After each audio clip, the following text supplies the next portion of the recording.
இதில் இருந்து கிடைக்கப்பட்ட இன்றைய சில முக்கியமான தகவல்களை உங்களிடம் பகிர்ந்து கொள்ள இருக்கின்றோம். இன்று பதிவினால் 27ஆம் திகதி 6ஆம் மாதம் 2020ஆம் ஆண்டு. இலங்கையில் மகளிர் அணி சங்கத்தினால் வெளிநாடுகளில் தொழிலின்றி சிறைப்பட்டிருக்கும் அனைத்து தொழிலாளர்கள் சார்பிலும் ஆதரவு ஆர்ப்பாட்டம் நடைபெற்றுள்ளது. இலங்கை அரசாங்கம் பாதிக்கப்பட்ட தொழிலாளர்கள் தொடர்பில் கவனம் செலுத்தி அவர்களை தமது தாய் நாட்டுக்கு அவசரமாக எடுக்க வேண்டும் என்று கூறி வெளிநாடுகளில் வாழும் நமது சகோதர சகோதரிகளுக்காக நாம் குரல் கொடுப்பதில் பின்வாங்கப் போவதில்லை என்றும் தெரிவித்திருக்கின்றார்கள். எது எவ்வாறு இருப்பினும் இலங்கை அரசாங்கம் வெளிநாட்டு தொழிலாளர்கள் மீது எவ்வித கவனமும் இதுவரையில் செலுத்தாமல் இருப்பதை நாமும் கண்டிப்போம். குவைத்தின் ஹைதான் பகுதி கூட்டுறவு சூப்பர் மார்க்கெட்டில் பணிபுரியும் 52 தொழிலாளர்களுக்கு வைரஸ் தொற்று உறுதியாகி இருக்கின்றது. குவைத்தில் தொடர்ந்தும் இன்றைய தினம் முழு நேர ஊரடங்கு மஹபுல்லா யலி பகுதிகளில் மதிய உணவு விநியோகம் குவைத் தமிழ் ஓட்டுநர் சேவை மையம் சார்பாக செய்யப்பட்டிருக்கின்றது. அதற்காக உழைத்த நிர்வாகிகள் அப்துல் லதீப், யானகி ராமன் மற்றும் அனைவருக்கும் நன்றிகள். குவைத்தின் ஹைவான் என்ற பகுதியில் ஓட்டுநராக பணிபுரிந்து வந்த புதுச்சேரி மாநிலம் திருக்கனூர் பள்ளிவாசல் தெருவினைச் சேர்ந்தவர் யஹீர் உசேன், வயது 51. அவர்கள் 25/6/2020 அன்று மாரடைப்பினால் மரணமடைந்து விட்டார் என்ற துயரமான செய்தியொன்று கிடைக்கப்பட்டிருக்கின்றது. குவைத் தமிழ் ஓட்டுநர் சேவை மையம் சார்பாக முழு ஊரடங்கு உள்ள பகுதியான யலிப் மற்றும் மஹபுல்லாவில் உணவு வழங்க ஹவாலி அக்பர் உணவகத்தில் தயாராகி கொண்டிருக்கின்றது. இந்தியாவில் சர்வதேச விமானங்களுக்கான தடை ஜூலை மாதம் 15ஆம் தேதி வரை நீடிக்கப்பட்டுள்ளது. இந்தியாவில் வர்த்தக ரீதியான சர்வதேச விமானங்களுக்கான தடை ஜூலை மாதம் 15ஆம் தேதி வரை நீடிக்கப்பட்டுள்ளது என்றும் இந்தியாவின் விமான ஒழுங்குமுறை இயக்குநரகம் அறிவித்துள்ளது. சர்வதேச சரக்கு விமானங்கள் மற்றும் அங்கீகரிக்கப்பட்ட சிறப்பு விமானங்களுக்கு இந்த கட்டுப்பாடு பொருந்தாது. மத்திய கிழக்கில் குறிப்பாக குவைத்தில் வைரஸ் தொற்று நோயினால் மிகவும் உதவி அற்றவர்கள் பலர் உள்ளனர். நம்மில் பலர் இலங்கையில் உள்ள எங்கள் அன்புக்குரியவர்களை பற்றி நினைத்து இப்போது வரை இலங்கைக்கு செல்ல வேண்டிய அவசியம் குறித்து நாங்கள் வலியுறுத்துகின்றோம். ஆனால் இலங்கையர்களோ எமக்கு உரிய வசதிகளை செய்து தருவது இல்லை. ஆனால் இப்போது இலங்கைக்கு திரும்ப வேண்டியவர்கள் மிக குறைவு என்று கூறி இலங்கை அதிகாரிகள் சிலர் கிரகத்திலிருந்து எங்களை திருப்பி விட்டிருக்கின்றார்கள். பகுதியில் வாழும் மக்களின் குறைகள் அவர்கள் நீண்ட காலமாக வேலை இழந்த மிகவும் துரதிர்ஷ்டமாக வாழ்கின்றார்கள். இந்த நேரத்தில் உணவுகளை பெறுவது கூட மிக கடினமாக இருக்கின்றது. வந்தே பாரத் திட்டத்தின் 4வது கட்டத்தில் ஜூலை 3ஆம் தேதி முதல் தொடங்கும். வளைகுடா, மலேசியா, சிங்கப்பூர் நாடுகளுக்கு முக்கியத்துவம் அளிக்கப்படும் என்றும் தகவல் வெளியிடப்பட்டிருக்கின்றது. குவைத்தில் ஊரடங்கு நேரம் மாற்றியமைப்பு. 2ஆம் கட்ட தளர்வு ஜூன் மாதம் 30ஆம் தேதி முதல் தொடங்கும். அரசின் உத்தியோகபூர்வமான அறிவித்தல். 2ஆம் கட்டம் தளர்வின்படி ஜூன் மாதம் 30ஆம் தேதி முதல் அந்த நாட்டில் தற்பொழுது அமலில் இருக்கும் ஊரடங்கு நேரம் இரவு 8 மணி முதல் மறுநாள் காலை 5 மணி வரையிலான நேரங்களில் மாற்றியமைக்க முடிவு செய்திருப்பதாக அறிவிக்கப்பட்டுள்ளது. தற்பொழுது குவைத்தில் ஊரடங்கானது இரவு 7 மணி முதல் மறுநாள் காலை 5 மணி வரையில் அமுலில் இருப்பதும் குறிப்பிடத்தக்கது. வேலை வாய்ப்பு பற்றிய அறிவித்தல் ஒன்று சாரதி தேவை. அதாவது பேக் சாரதி தேவை. விசா 18 உள்ளவராக இருக்க வேண்டும். மேலதிக தொடர்புகளுக்கு 6618-920 என்னும் ஒரு தொலைபேசி இலக்கம் 6646-4425. தகவல் குவைத் அவசர உதவி மையத்தினர். 2ஆம் கட்டமாக குவைத் அவசர உதவி மையம் சங்கத்தின் சார்பாக வாழ்வாதார உதவிகள் வழங்கி வைக்கப்பட்டிருக்கின்றது. உதவி ஒத்துழைப்பு வழங்கிய அனைவருக்கும் குவைத் அவசர உதவி மையத்தின் சார்பாக சங்கத்தின் சார்பாக நன்றிகள் தெரிவிக்கப்பட்டிருக்கின்றது. இன்றைய நாணய பெறுமதிகள் இந்திய ரூபாவில் 243.31 புள்ளிகள், இலங்கை ரூபாவில் 593.47 புள்ளிகள்.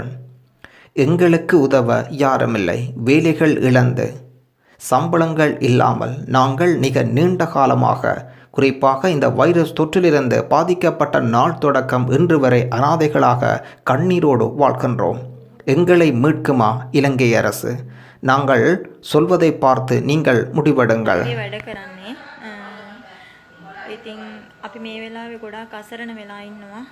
අපි ගැන කවුරුත් MOH பஸ்ஸை பயன்படுத்தி மது பானங்களை விற்க முயன்ற இந்திய பஸ் டிரைவர் கைது. குவைத் சுகாதார அமைச்சகத்தின் பஸ்ஸை ஓட்டி வந்த இந்தியர் பேருந்து ஓட்டுநர் ஒருவர் கைதான் பகுதியில் பாதுகாப்புத் துறையினால் மது பொட்டல்களுடன் கையும் களவுமாக கைது செய்யப்பட்டுள்ளார். சுகாதார அமைச்சகத்துக்கு சொந்தமான பஸ்ஸை சந்தேகம் இடமாக ஓட்டுநரிடம் தனது ஓட்டுநர் உரிமத்தை கேட்டனர். அப்போது அவர் குடிபோதையில் இருந்திருக்கின்றார். அவரது அடையாள அட்டையின்படி அவர் ஒரு இந்திய நாட்டவர் என்றும் கூறப்பட்டுள்ளது. பஸ்ஸை தேடிய பின் அவரது தனது வேலை நேரத்தில் அவற்றை விற்பனை செய்வதாக ஒப்புக்கொண்டிருக்கின்றார். மது பொட்டல்களின் எண்ணிக்கை உடற்பகுதிகளில் மறைத்து வைக்கப்பட்டிருந்ததும் கண்டுபிடிக்கப்பட்டுள்ளது. பறிமுதல் செய்யப்பட்ட பொட்டல்களுடன் அவர் சம்பந்தப்பட்ட அதிகாரிகளிடம் அனுப்பப்பட்டுள்ளார். குவைத்தில் ஒரு பிளாஸ்டிக் பையிலிருந்து கண்டெடுக்கப்பட்ட குழந்தையின் உடல். குழந்தை குவைத்தைச் சேர்ந்த ஒரு அல் சபாஹியா பகுதியில் பிளாஸ்டிக் பையில் போர்த்தப்பட்ட குழந்தையின் சடலத்தை கண்டதாக செய்திகள் தெரிவிக்கின்றன. அல் சபஹியா பகுதியில் இந்த சம்பவம் இடம்பெற்றுள்ளது. தனது வீட்டுக்கு முன்னால் ஒரு கருப்பு பிளாஸ்டிக் பையில் மூடப்பட்டிருந்த ஒரு குழந்தையை கண்டுபிடித்ததாக உள்துறை அமைச்சகத்துக்கு தகவல் தெரிவிக்கப்பட்டுள்ளது. உடனடியாக ஆம்புலன்ஸ் மூலம் பாதுகாப்புத்துறை அந்த இடத்துக்கு வந்ததாக தெரிவிக்கப்பட்டுள்ளது. பையை பரிசோதித்த பின் உள்ளே ஒரு குழந்தை இறந்த நிலையில் இருந்ததை கண்டுபிடித்திருக்கின்றார்கள். குற்றம் பதிவு செய்யப்பட்ட பின்னர் குற்றவியல் சான்றுகள் மற்றும் துப்பறியும் நபர்களுக்கு தகவல் தெரிவிக்கப்பட்டுள்ளது. குவைத் அரச துறையைச் சார்ந்தவர்கள் குவைத் அமைச்சகங்கள் மற்றும் அரசு நிறுவனங்கள் ஜூன் மாதம் 30 செவ்வாய்க்கிழமை அன்று மீண்டும் பணிகளை தொடங்கும் போது சுகாதார நிலைமைகள் கட்டுப்பட வேண்டுமென்றும் சிவில் சர்வீஸ் கமிஷன் வலியுறுத்தியிருக்கின்றது. குவைத் வாழ் தமிழ் உறவுகளின் கனிவான கவனத்திற்கு. குவைத்தில் இருந்து ஜூன் மாதம் 30 திருச்சிராப்பள்ளிக்கு ஷட்டர் விமானம் செல்ல முன்பதிவு தொடங்கியிருக்கின்றது. குவைத்தின் டிவிஎஸ் டிராவல்ஸ் நிறுவனம் சார்பில் ஜூன் மாதம் 30 குவைத்திலிருந்து திருச்சிராப்பள்ளிக்கு விமான நிலையம் செல்வதற்கு ஷட்டர் விமானம் ஏற்பாடு செய்யப்பட்டுள்ளது. இந்த ஷட்டர் விமானத்தில் பயணம் செய்யும் முன்பதிவுகள் காலை 8 மணி முதல் தொடங்க இருக்கின்றது. தொடர்புகளுக்கு 99 99 23 52 இன்னும் ஒரு தொலைபேசி இலக்கம் 50 90 74 45. சுகாதார முன்னெச்சரிக்கை நடவடிக்கைகளை பின்பற்றும் வகையில் நீங்கள் விமான டிக்கெட் முன்பதிவு செய்ய தொடர்பு கொண்டு எங்கள் நிறுவன ஊழியரிடம் தங்கள் வருகை குறித்த தகவல்களை தெரிவித்த பின்னரே முன்பதிவு செய்ய அனுமதி வழங்கப்படும். தடை செய்யப்பட்ட பகுதிகளில் தொடர்புகளுக்கு 65 90 00 41 யலி பகுதி மற்றும் பர்வனியா பகுதியில் 99 69 24 93 மற்றும் மகபுல்லா பகுதியில் தொலைபேசி இலக்கம் 99 69 24 91 டிவிஎஸ் கைதர் குழுமம். பர்வனியா பகுதியில் வைத்து 4000 உணவுப் பொட்டலங்கள் இன்று தனிமைப்படுத்தப்பட்ட பகுதியிலிருந்து வழங்கி வைக்கப்பட்டிருக்கின்றது. அல் சலாம் கூட்டுறவு நிறுவன ஊழியர் 3 பேருக்கு வைரஸ் தொற்று. குவைத்தில் 2ஆம் கட்டத்தை தொடங்க அமைச்சர்கள் குழுவின் முடிவின்படி முடிதிருத்தும் கடைகள், சுகாதார கிளப்புகள் தவிர அனைத்து கடைகளும் திறக்கப்படும். குவைத்தின் கல்ஃப் ரோட்டில் ஒரு வாகன விபத்து இடம்பெற்றிருக்கின்றது. செய்த விவரங்கள் தெரியவில்லை. குவைத்தின் தொடர்ச்சியான பர்வனியா, ஜலி மற்றும் மொகபுல்லா பகுதிகள் தொடர்ந்தும் ஊரடங்கில் இருக்கின்றது. அங்கு உணவு வழங்கும் பணிகளை ரெட் கிராஸ் சொசைட்டியானது முன்னெடுத்து வருகின்றது மற்றும் தமிழ் அமைப்புகளும் முன்னெடுத்து வருகின்றார்கள். தனிமைப்படுத்தல் சட்டத்தை மீறியதற்காக இன்றும் 7 நபர்கள் கைது செய்யப்பட்டிருக்கின்றார்கள். போதைப்பொருள் கடத்தியதற்காக, குறிப்பாக 7 கிலோகிராம் போதைப்பொருள் கடத்தியதற்காக ஒரு மனிதர் கைது செய்யப்பட்டிருக்கின்றார். அல் சபா மருத்துவமனையில் 15,000 தினார் மோசடி செய்த செவிலியர் நாட்டை விட்டு தப்பினார். அல் சபா மருத்துவ சிறப்பு மண்டலத்தில் உள்ள ஒரு மருத்துவமனையில் பணிபுரிந்த ஒரு செவிலியர் குவைத்திலிருந்து ஒரு விமானத்தில் புறப்பட்டிருக்கின்றார்.